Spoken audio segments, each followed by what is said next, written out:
I want to talk about how widespread multilingualism is worldwide, and this is actually really difficult to estimate because trying to gather data on populations all over the world about how multilingual they are is, as one would understand, quite difficult to do. But major academics who have tried to map the prevalence of multilingualism worldwide, like Grosjean and Crystal, have variously recently estimated either that about half of the world's population use 2 languages on a regular daily basis, or even 3/4 use 2 languages on a regular daily basis, and maybe half use 3. So whatever the figures, whatever the reality, it is quite clear that being multilingual is a very normal state of affairs the world over. Why is this the case? I think that there are a number of factors involved in this. Partly it's increased migration and mobility, and we notice even in this country, in the UK, as there is greater mobility, we have more people who speak a home language as well as English, the official language of the country.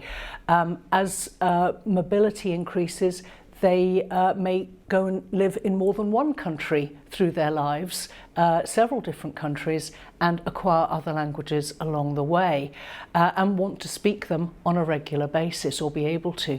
There are children growing up with parents who speak more than one language, and therefore they may have 2 languages at home and a 3rd language in the classroom. In other countries worldwide, it may not even be to do with mobility so much. It may be to do with changes in politics and access to education. So there are countries, for example, where the official language of government, of education, is one language, but the language of the local community, which is spoken at home, is another language. And there may even then be a 3rd language, which is quite often English.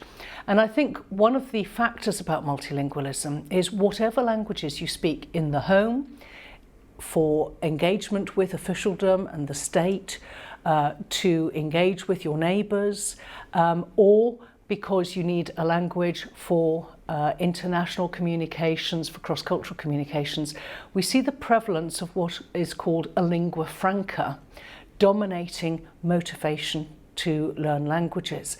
So the lingua franca may be a lingua franca of a particular country, uniting communities who speak numerous different languages. In some ways, we could say that English is a lingua franca of India.